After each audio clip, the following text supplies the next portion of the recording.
We're here with Mayor Giuliani, President Trump's legal team. We're here in Phoenix, Arizona for the hearing. What should we expect to hear today, sir? Well, what you should expect to hear is another group of witnesses like the ones in Pennsylvania that put the lie to the Democrat propaganda that there's no evidence. There's tons of evidence that they stole the election in Arizona, in Michigan, in Pennsylvania, in Georgia, in Nevada. Each of those places, thousands and thousands of Republicans were kept away from seeing any of these mail-in ballots against the law, not just for fun. It was done because the mail-in ballots are fraudulent. And we'll show that the machine company they were using, Dominion, is a machine company that really, its real expertise is how to change the vote, not how to count the vote. That's been true for 10 years. Why they would hire this company, with the horrendous record it has, turned down by Texas, at one point thrown out of Chicago. Why? The only reason you'd hire this company is you were negligent, didn't do any due diligence. You just go on the internet. It's been cleaned up a little now. You just go on the internet and you can see its connection to Venezuela. So there are a lot of things that are going to come out today. And what we saw tremendous inaccuracies in Maricopa County. There's no question, and I think our statistical analysts will point that out. President Trump won Arizona by and it was stolen from him. Mostly in Maricopa County, somewhat in Pima County, both with just out-and-out fraud, keeping the inspectors away, and then some manipulations of the machine, which we don't have the full scope of yet because they won't let us see the machines. So my vote is only as good as the integrity of Dominion and all the hackers that exist that can get into the Dominion machine. Your vote is not as secure as your Venmo account. Pardon me? Say that one more time. Your vote is not as secure as your Venmo account. Can you think of any reason why anyone would hire them to count votes in the United States? I could postulate a lot of... Or any of them good reasons? They have a strong lobby. They work with the government. They work with state government agencies, and they've got the infrastructure to sell their services. So when we're talking about, it was Mr. Krebs? Is that correct? Correct. Okay. He stated the most secure election in history. He stated we're not connected to the internet. He stated no votes leave this country. This is all things he's stated publicly. So on the CISA website, correct? Right. So are you willing to say under oath that you have seen the connection to the internet? You have seen it go offshore to Germany, Frankfurt. Are these things that you have personally seen and can say that is not true? Our white hat hackers, yes, they have that traffic in the packets. So why would he make that kind of comment, do you think? Either not knowing, believing the myth, or not wanting the truth to be known. Thank you. This iteration process, again, with the computer was done, and the only one that we were able to come close to matching was this. And I want everyone to look at this carefully.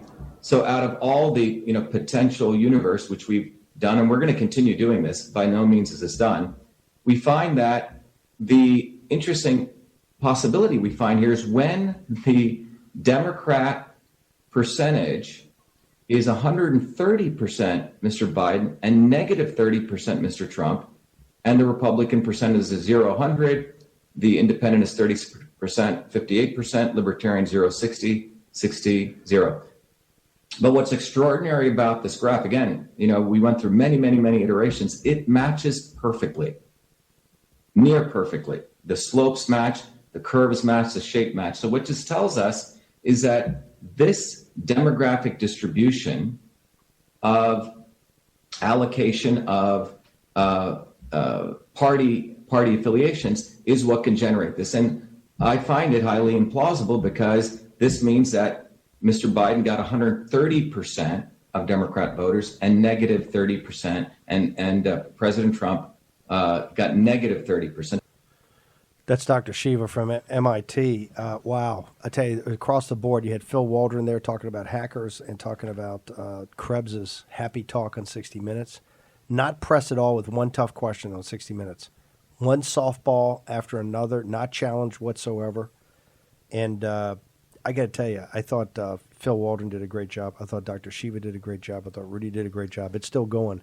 We may cut in the team in Denver and Vish are monitoring what's going on there. I want to bring in now, is Jack Posobiec on? We're going to get Jack Posobiec here in a moment to talk about Pennsylvania. Greg, give us exactly what's the latest on Pennsylvania.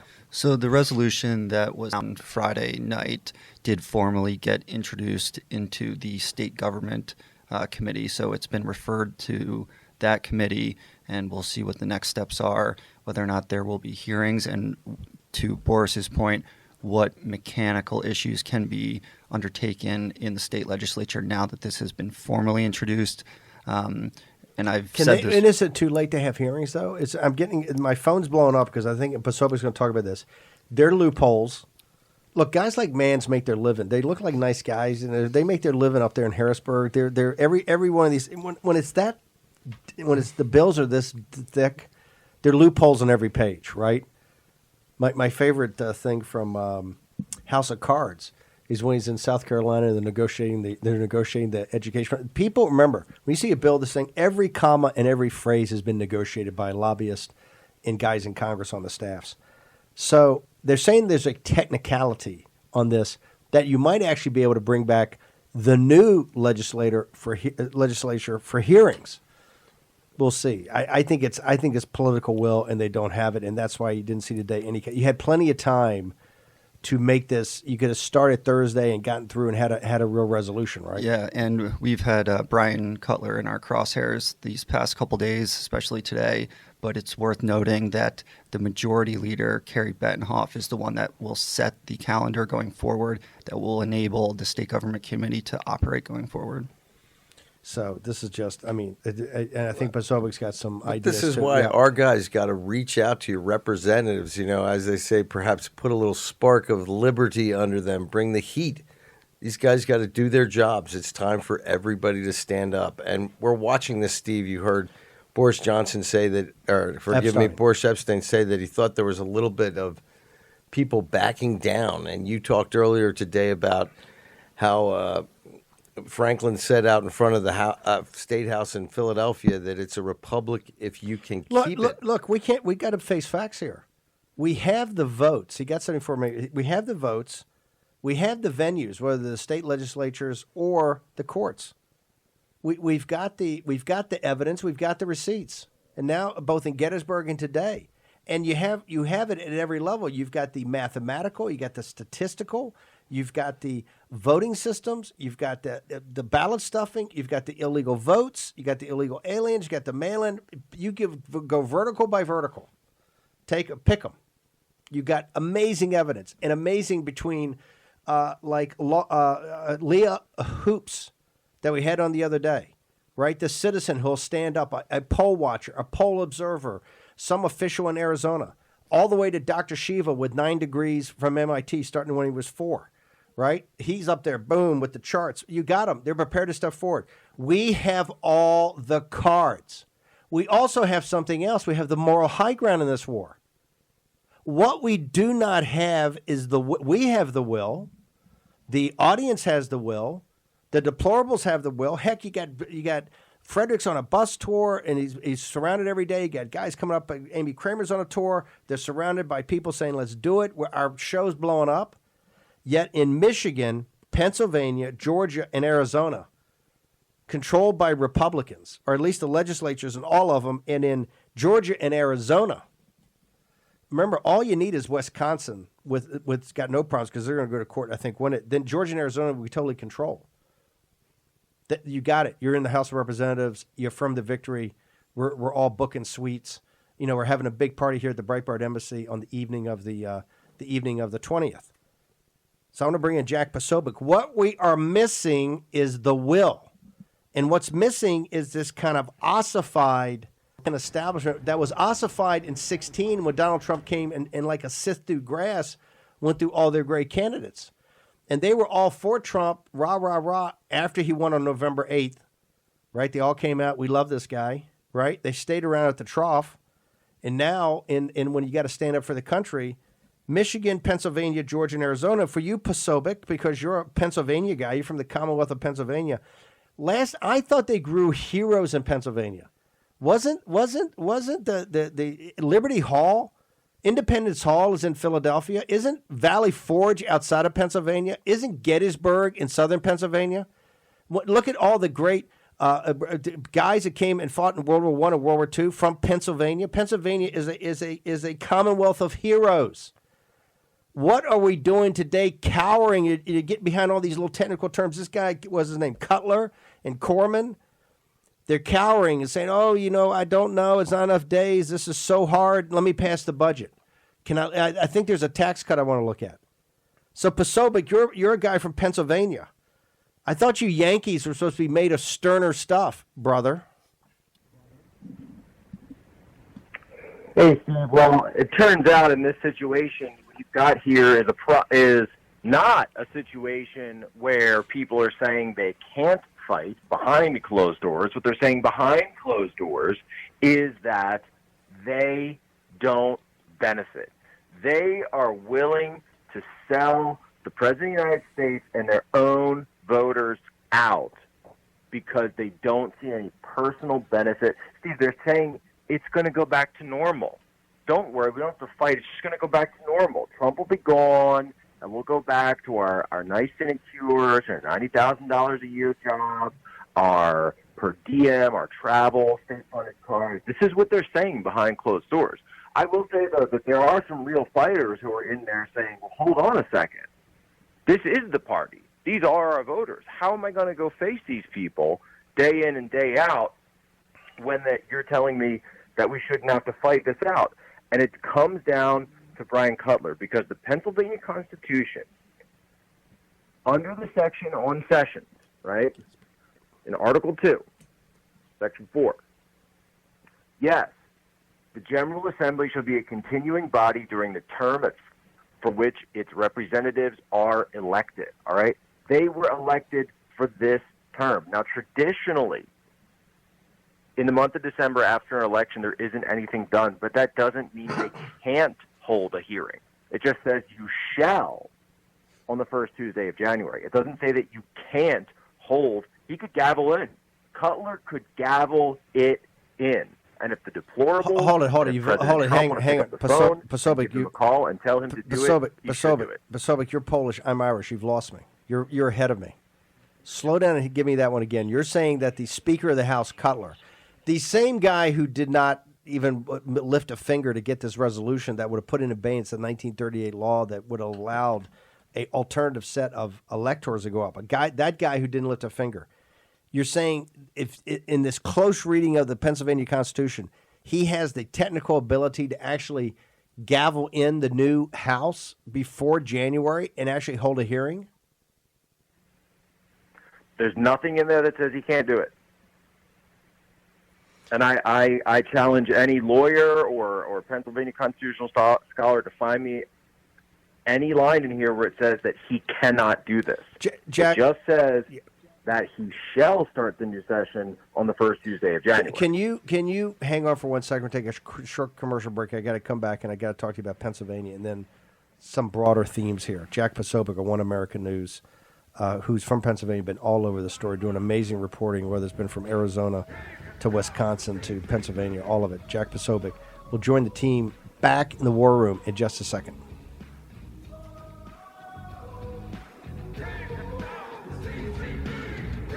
Pandemic with Stephen K. Bannon. The epidemic is a demon, and we can't let this demon hide. War Room Pandemic. Here's your host, Stephen K. Bannon. Hey, audience, it's not time to get bummed, not time to get mopey, not time to go, oh my gosh, this is so terrible. Time to man up, okay? And here's what we're going to do. We're going to put Cutler's picture on the screen with his office phone number that you can call and tell him what you think is the appropriate thing to do. Is it to let the legislature go home, or is it to deal with this and particularly at least have hearings and let the Democrats cross the witnesses? It's an advocacy system. We don't have any problem with that. I want to go to Jack Posobiec. Posobiec, I want you to answer, then we get Greg Manzin. You're both Pennsylvania guys. What I'm hearing is that the senior leadership that's been so passive is sitting there going, there's no upside for us.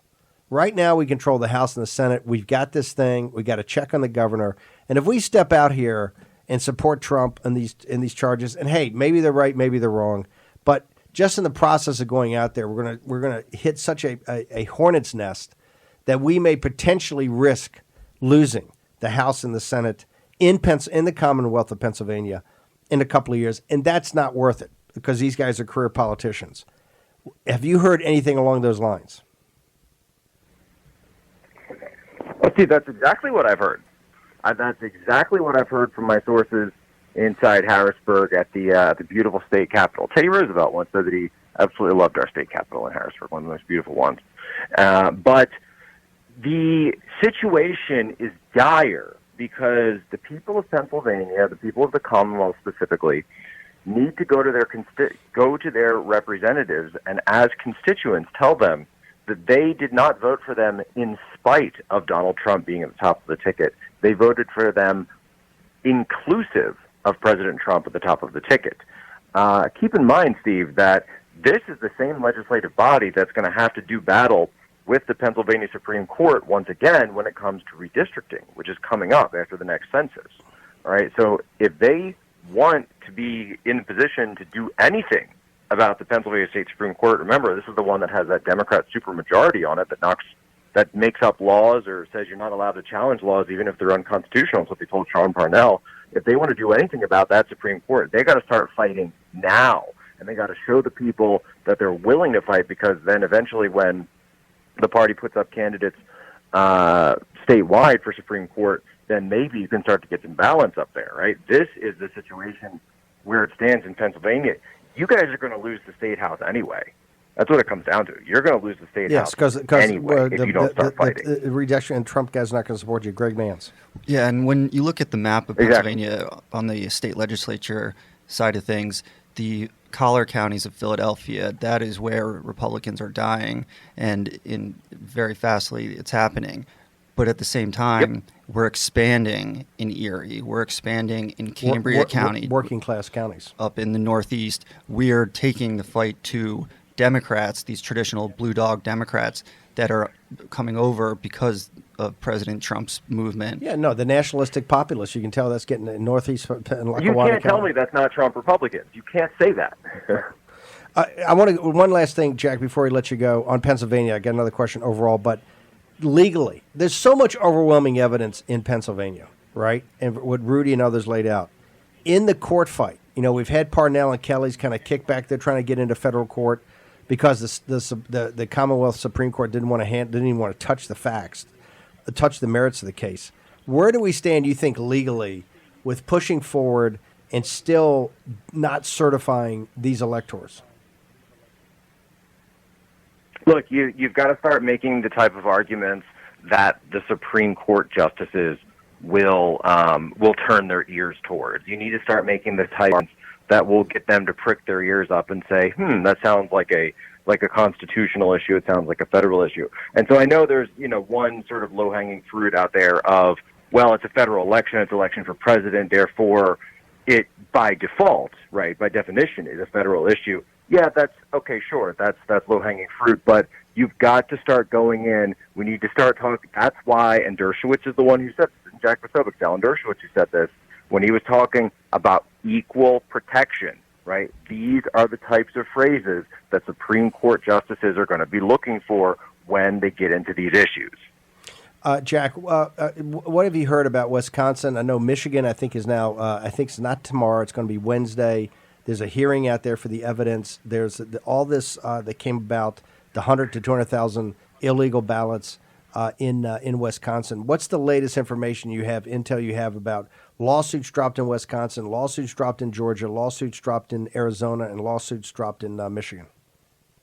Tomorrow morning, Bob Spindell is coming back. There is a public meeting that's going to be held of the Wisconsin Election Commission. It's scheduled for 10 a.m. Central Time. That's 11 a.m. Eastern. That's going to be on Zoom, and people are allowed to reach in. This is a capacity of 500 participants, so what I'm going to try to do is get in on my own live stream separately. But we do know now that the Trump campaign is going to be fighting more ballots than, I don't know what the final number is yet. I've heard a few bandied around, so I don't want to say that because I don't want to be inaccurate, but I do know that the number of ballots they plan to challenge is larger than the margin of victory, right? And so tomorrow we're going to hear Bob Spindel's response, and we saw that he's been already a little vociferous on Twitter, the bobsled, his response to what happened during that Dane County recount and that Milwaukee County recount that we were talking about all last week. We're going to get Bob Spindel's response. That's going to be amazing. But by the way, remember, in Wisconsin, it's 20,000 votes. I'm hearing a minimum is going to be 100,000 that are going to be challenged as being thrown out, which is, 5X. Are you hearing anything? I mean, it's way bigger than the margin of error, right, what they're challenging? Because I'm hearing numbers up to 150 and 200,000. Right, and I don't want to put words in their mouth because it hasn't been filed yet, but it's clearly above 100,000. Jack, anything else we should know before we go away? Well, last thing, the about Lynn Wood's suit and what they argued. The state of Georgia argued to defend Smart Tech and the computer company and Dominion Systems, voting systems, because of their intellectual property. It was the exposure of their into proprietary software that the state of Georgia thought it was appropriate in the middle of the night at 10 o'clock last night on Sunday night to be arguing in court that they should not stop the erasure or taking down of any information off these machines, which it's completely ludicrous. And if you look at the judge's ruling, it's brutal to Dominion Systems, basically saying, you guys right there, do not touch these machines. We don't want you to erase anything. We don't want any reset. We don't want any happy talk. Don't put your fingerprints on them. What are you hearing about the whole Linwood situation, Dominion voting systems, and what's going down in Georgia? Interestingly enough, I had a comment that came in from a first-time voter today, and he said, Jack, I'm a first-time voter. I've never done this before, but I got a question. Why don't you guys audit all the elections just regularly? What do you mean you're not auditing these things? You're not checking the electronic machines. You're not verifying signatures. And he couldn't understand why those types of verification processes that, of course, we apply to every single other aspect of our life here in the modern world would not apply to something as important as elections. There's a lot of people who are getting turned on, intellectually by what's going on and understanding the situation that has been in this country since we started. I mean, all the way back to Motor Voter, if you want to go that far. All the way back to Motor Voter is when this started in the 90s, up until now, of the absolute disgrace. It's a disgrace that we run our elections this way. It's unbelievable. Jack, how do people get more access to you on social media? Yeah, follow me on social media. It's at Twitter, at Jack Posobiec, Posobiec, Parler, at Posobiec, and you can also watch Antifa Movie. It's a new documentary, antifamovie.com. And you're going to be, I take it right now, you're going to try to live stream, or the people can go to your Periscope or to your Twitter, and you're going to be giving commentary on this Bob Spindel election commission meeting tomorrow at 11 o'clock Eastern. That's the plan, and I've got word that Bob is planning to get in there, and he's going to do some work. We've got a lot of patriots out there doing work, and I love to see it. Patriots doing work. Courage is the new pandemic. Remember, thank you, Jack Posobiec. One falls, they all fall. In Wisconsin we've said it from the beginning, the lowest hanging fruit.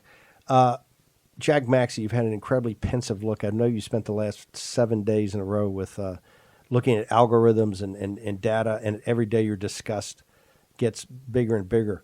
One of it is that it's pretty obvious, given is that the way the system works, whether it's Republicans or Democrats, but the way the system works, they don't actually, to his point, to Jack Posobiec, the first-time voter, why don't you always do these audits? Why don't you always do? They don't want you to do them. The system, earlier on, it was Brian Kennedy or somebody said that the system's so shabby and so looked like a Rube Goldberg model out in Arizona. That's the way they want it. That's the way they want it. This is an act of commission. The system's set up like this so that they can drive their own outcomes. The more opaque it is, the harder it is to certify what's going on behind closed doors. I mean, this is the same as Bohai Harvest was for the Biden family, right? They make multiple different things to make it hard to look through. But what I can tell you, we are seeing in Pennsylvania, you're not even allowed to vote using a P.O. box. There are 29,000 P.O. boxes. They're registered to vote, did vote, and amongst those P.O. boxes, They got tens of thousands more votes sent to those boxes. So how does that get certified?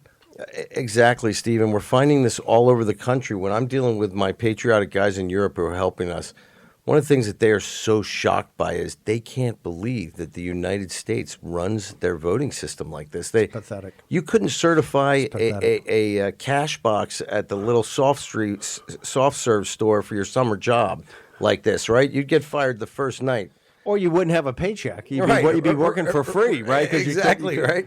Okay, look, we're going to take a short commercial break. When we come back, we're going to be on the road with some patriots, the people that put on the great Trump rally, Trump march here a couple of weeks ago in Washington, D.C., are now taking a bus around the country to fire people up. They've already drawn some heat from Antifa. We'll show a video of that, pictures of that, and have Amy Kremer's daughter on here, who's the Marilyn Lynch. War Room Pandemic with Stephen K. Bannon. The epidemic is a demon, and we cannot let this demon hide. War Room Pandemic. Here's your host, Stephen K. Bannon. Welcome back to War Room Pandemic. We now have Amy Kremer, who was one of the people in the driving force in putting on that tremendous march for Trump, the show support of Stop the Steal in Washington, D.C. a couple of weeks ago. That drew, 750,000, 800,000, a million people. It was incredible. They are now going up through the battleground states. They're in Georgia right now. Amy, thank you for joining us on War Room Pandemic. Hey, Steve, thanks for having me. So, Amy, I want to get to the thing first of President Trump.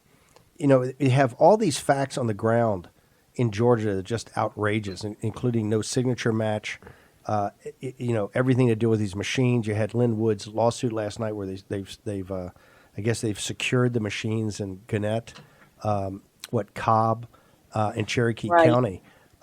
What exactly is going on? Why is the Republican establishment down there not having the president's back? I mean, Kemp came back today after President Trump's, interview with Maria Bartiromo, where he's saying, "Hey, I don't know why I endorsed this guy. They're not standing up for the voters down there." And he goes, "We follow the law." So I know you're spending time now on the road to get out there and get a feel for the grassroots. What is going on in Georgia? Well, Steve, it's a very good question because, 2 weeks ago or 3 weeks ago, I asked Governor Kemp to come to the rally at the state capitol and be with us there. And he told me he'd get back with me, and I never heard back from him. I know that 2 weeks ago, he was at a Georgia football game when there was a protest going on at the Capitol. And then last weekend, I think he was trout fishing or something. And you've got these protests going on, and people are mad as hell. We I'm not in Georgia right now. We were in Savannah earlier today. We're in Myrtle Beach, South Carolina, and we were headed up through North Carolina. But you know what? We have decided we're rerouting, and we're going back to Atlanta because that is ground zero, and we have to demand that our elected officials take action here. This is not about stealing an election from President Trump. This is about stealing an election from we, the people. And the only people that are going to get to the bottom of it and stop it, the only way we're going to is if we, the people, stand up. So we are rerouting the March for Trump, and we're headed back to Georgia. We'll be there on Thursday and Friday. And we want answers. We expect the answers from our representatives. I don't know why the governor won't call a special session. I'm really disappointed in him. I know that today they were occupying the Capitol. They were going to circle the governor's mansion and also go to the Secretary of State, Brad Raffensperger's house. Now, I have always been one that never advocates for going to a politician's house. But you know what? At this point, if that's the only way we're going to get answers, then let's go sit outside his house until he gives us the answers and until they are straight and come clean with the American people. I have a question to ask you. I know that January 5th is very important. We got to hold the Senate. Nobody questions that. But the effort to do that, particularly given what Stacey Abrams and they have on these mail-in ballots, doesn't the establishment understand that if they don't come together and back the deplorables on getting a fair vote here now, right now, between now and December 8th and 14th, now, in mid-December, there's just no chance they're going to rally all the Trump voters. I mean, it's just not going to. You know this. You were one of the founders of the Tea Party. Is anybody listening to you? The fact that we got to make this case, we got to close this deal, then worry about the next deal. But you know what? You and I both know that, yes, the Democrats are bad actors. They're responsible for so much of this. But the reality is there are Republicans that are just as bad as Democrats. And they don't want President Trump there. And they would rather have Hillary Clinton or Joe Biden than President Trump because for a couple of things. Number one, they can blame everything on the Democrats. But number two, they raise more money. And guess what? This is a government for the people, by the people. And this is about the foundation of our nation. How do you expect us when they are trying to steal an election and we see what's going on in Georgia and now we've got this runoff, you want us to vote on the same machines that they rigged to try and steal this election? I'm sorry, but we're not stupid and we're not going to stand for it. And if those Republicans don't get their crap together, then they too will be gone shortly because we're not going to tolerate this. The American people are awake. We're paying attention, and we may have been living our lives doing our own thing before, but this is a whole different ballgame, and you've wakened a sleeping giant this time. Okay, I want to make sure because the tour was going to go to these other battleground states. You guys are actually hanging a left and going to head back down to Georgia. You're going to get there. Right now, you intend to be in Atlanta on Thursday and Friday. Is that the latest what we're hearing? That's correct. We'll be there Thursday and Friday. Then Friday night, we're going to go to Nashville. And then we're headed up through the battleground states. We're going up through North Carolina and Virginia to rally the base, to get them to come to D.C. Those people, they want us to go to Georgia because they want these shenanigans to stop in Georgia. And they'll still come to D.C. on December 12th. But we need to be in Atlanta. We need to hold their feet to the fire. And then we're going to head to the battleground states. What level of enthusiasm? Are people getting disheartened or are people hardened more for the fight now that they're seeing the evidence in the presentations at Gettysburg and today in Arizona? I know you probably haven't had a chance to see it, but it's actually 2x what Gettysburg was as far as they've got very sophisticated statistical analysis and witnesses. So it's as good as Gettysburg was. They've had obviously a little more time to prepare for this. But are people getting more hardened on this and saying, hey, I'm not going to back off now that they're seeing more evidence, or do you think people are getting more dispirited?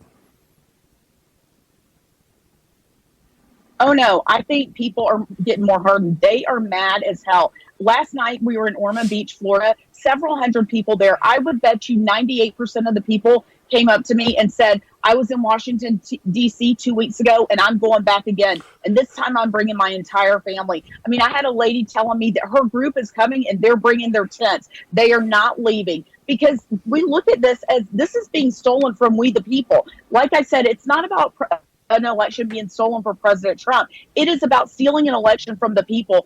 And the American people are not going to take it anymore. We have had enough. We saw, an awakening with the Tea Party movement back in 2009, 2010. But Steve, this is nothing like I've ever seen before. I mean, this is the Tea Party movement magnified 1,000 times. And so when we get to these in 2 weeks, I wouldn't be surprised if we have 2 or 3 times the people that we had 2 weeks ago. Wow. Okay, Amy, how do people get more access to you? We're going to have you on all the shows. We're proud to be one of the sponsors, but how do they get your social media? People want to follow the bus and follow the tour to all your stops. How do they do that? Go to TrumpMarch.com. All the information is there. The one thing I would ask everybody, Steve, first of all, we appreciate your support and the War Room support and Mike Lindell and My Pillow and Right Side Broadcasting and everybody that's helping, because we are being censored so bad on social media that if people weren't calling and texting their friends and family, I don't know how people would be finding out. Thankfully, you're letting people know, and we appreciate you so much. But if you will text and call, even if you have to go old school with a phone tree, please do it, because people are having a really hard time finding our tour. But we are out here. We will not back down. And my message to President Trump is do not concede, do not back down. We are coming. The cavalry is coming, and we want you to continue to fight voter fraud and save our nation. Amy Kremer on tour, going to be back in Atlanta to throw down there with the governor. Amy, thank you. So you're a fighter. I always love dealing Steve, with Amy. come join us. Amy, you're such a fighter. I tell you, Come on out here. You're there Thursday and Friday, correct? Are you going? I am. Are you guys? We are, you yes. Are you guys going to have a rally one of those 2 days? You planning on a rally?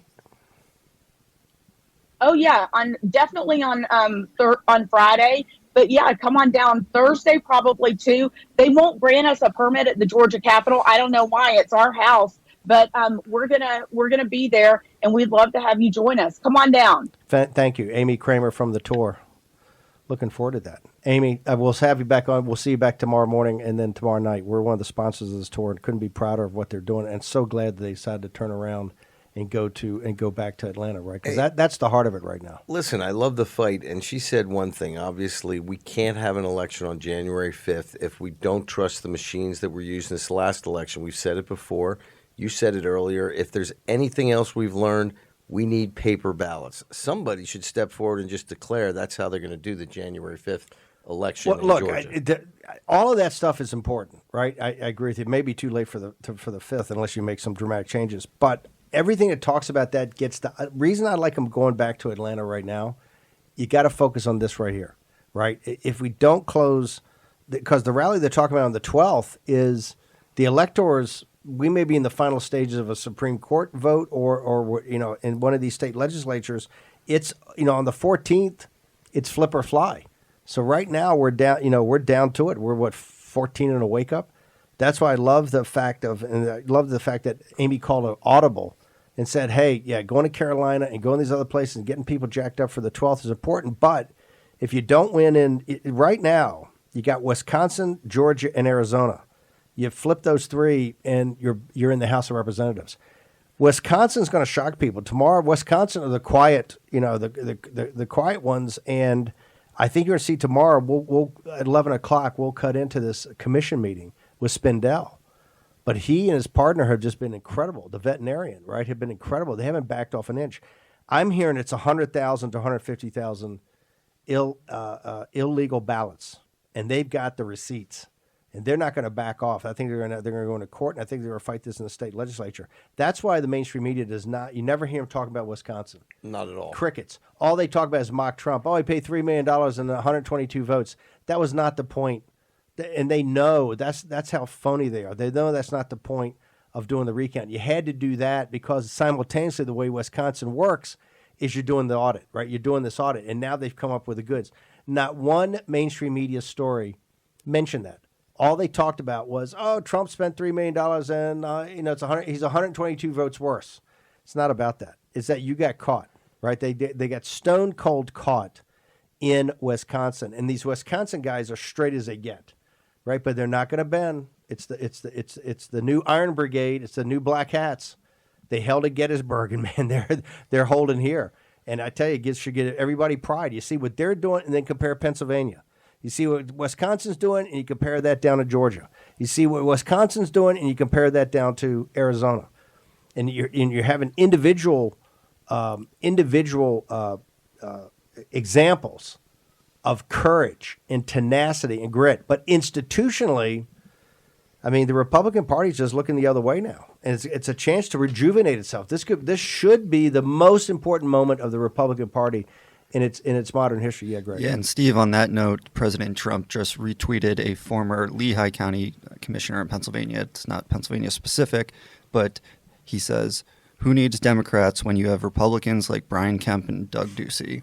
Well, Steve, there's an answer for all of this. Anybody at the RNC who's listening, everybody is outraged with you. The answer to this is the Whigs. And the last time we replaced the quote-unquote party of conservatives just before the Civil War was for the same reason. The party was no longer up to the task of standing tall against slavery. In defense of the RNC, this is the state party level. I just think you got into the party level. Look, it's guys like Cutler. These are professional politicians. They're making decisions as professional. They're saying, hey, look, I see there's heat on Trump. This thing's not going to happen in other states. Why should we step out here? We're going to bring the wrath of the Philadelphia Inquirer down on us and all MSNBC. Rachel Maddow is going to be in our district. I just soon let this go on because it's not going to make a difference. And the Trump guys, the War Room guys are all talking smack today, and these people are all worked up, and Amy Kramer's riding around on her bus. But in 4 months, they'll forget about it, right? And we'll be back to the good old days. They'll just wait you out. Okay, we're going to take a short commercial break. We're going to be back in the War Room. Greg Mance, Jack Maxey will return in just a moment.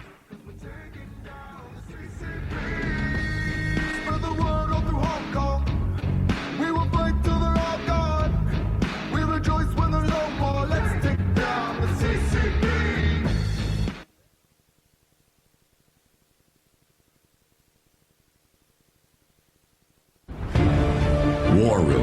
Pandemic with Stephen K. Bannon. The epidemic is a demon, and we cannot let this demon hide. War Room. Pandemic. Here's your host, Stephen K. Bannon. Vish, I want you and the guys in Denver to be monitoring what's going on out in Arizona. They're still giving testimony. They could go for a lot longer, although we understand they may have some surprise guests, witnesses that may come out. So we want to make sure that if it happens before we go off the air, that we hear about that. Another big show tomorrow. Just every day we get so crammed for everything we have to put up here, because there's so many fronts that are being fought on and so many different avenues with the legal. You've got the state legislature. We try to always give you the signal, not the noise. What's happening? Pennsylvania, we knew was going to be big. There was the reality is you had the goods in Pennsylvania, and you had some heroic people. From Sean Parnell to Colonel Mastriano to Greg Rothman. You just had some terrific. I'm really proud of the fact that there seems to be veterans that are stepping up here and really trying to take leadership. But it's guys like Brian Cutler. You just got to say, hey, you got to make him famous, because it's just not acceptable. Particularly not acceptable not to have hearings, right? To pass that resolution, at least to sit down, have hearings, and have the Democrats cross the witnesses. I have no problem with that. If they're going to sit, if they think this stuff's all nonsense, let's get a witness up there and let them get crossed. I mean, that we have an advocacy system, and that's how things make progress. So, Jack, I know you've been deep into you mentioned one a second ago. I want to go back to that. What you said was happening in Pennsylvania only by people voting from post office boxes, from central things. I know you've been working, and either tomorrow or the next day you're going to have a little more walkthrough presentation on what you guys are finding. But tell me, just hit the highlight reel. How bad is it? Oh, it's awful. And we find 29,000 P.O. boxes in Pennsylvania where people were receiving ballots. If you take the top portion of those, they got over 30,000 ballots. So multiples of these P.O. boxes would get, say, 150, 200 ballots to the P.O. box. In Pennsylvania, you're not even allowed to vote with a P.O. box. When we started switching the search around, so it was P.O. or P/O, we found even more. We're doing a heat map right now, Pennsylvania, where we can see sort of how ballot harvesting was done.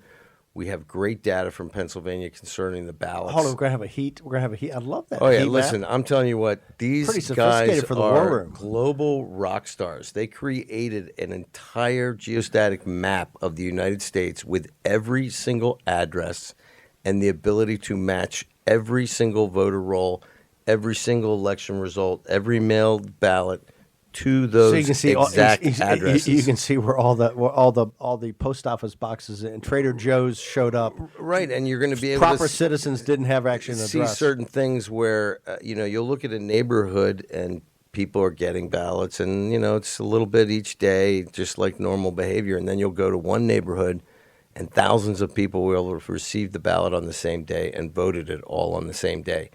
So all these anomalies start to add up to a big problem. And one thing I want everybody out there who's even in the States, we allowed these third-party vendors into our voter rolls all around the United States because of COVID-19. This is one of the reasons this big finesse was allowed to occur.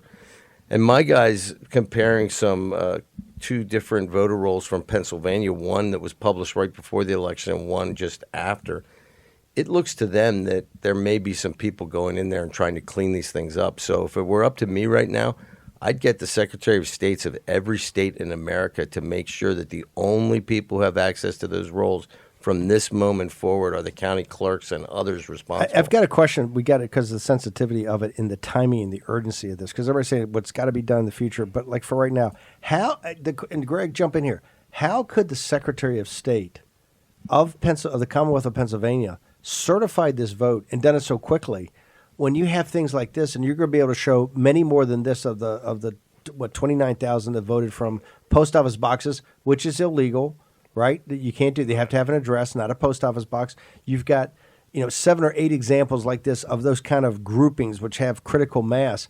How could they have certified it without going back and doing these checkings?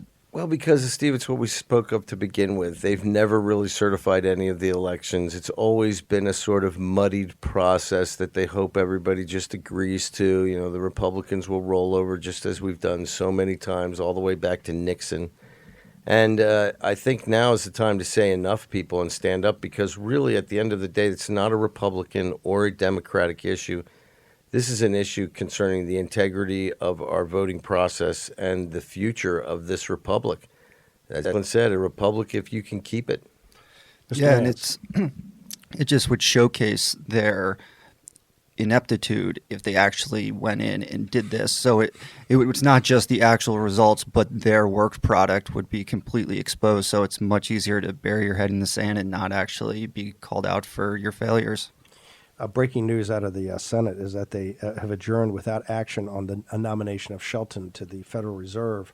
That means with Mark Kelly, because of the way the special election was in Arizona, he'll be sworn in. Shelton's, who was kind of a breath of fresh air on the Fed board, not going to be a Fed governor. So President Mitch did not take care of President Trump on that one. That's one of the ones he wanted. The governor won on the Fed board, in a big way. Did not happen. But you know what this shows you? It shows you that Romney is sort of a bitter kind of character, right? He wants to go home with his football, and his father did the same thing back in the election of 64, I guess, with Barry Goldwater. He didn't get the nomination, so he tried to harm the nominee's campaign, and he was fairly successful. Bitter people, bitter fruit from the same tree. Got to tell you, that's the Shelton one's a big one. Tomorrow we've got Georgia, we're gonna have Arizona, I believe, and this is why I would stay tuned. We're going off, but we're going to transition over to Real America's Voice back for their programming. I think you're going to see some fireworks in Arizona if you haven't seen enough today. So we want to tell everybody to keep watching either GTV or America's Voice, whichever one you're watching, to get the show, because they're going to continue to cover it, to pick the live stream up. There should still be some action and some fireworks out in Arizona at the hearing, which could go several more hours. But I think they're going to have a couple of surprise witnesses out there that people want to watch. Okay, we'll be back at 10 o'clock tomorrow morning with War Room, Jam Pack Room, go around the country. We know that we're going to get into some pandemic stuff tomorrow, but everything right now is focused on trying to seal the victory President Trump won on November 3rd. Of course, those dates are coming up. December 8th is the safe harbor. December 14th is when the Electoral College meets. It's all going to be decided in the next 14 days. Remember, tomorrow starts December, the last month of the year. The last month of one of the toughest years in modern memory, 2020. Okay, we'll be back tomorrow, 10 a.m.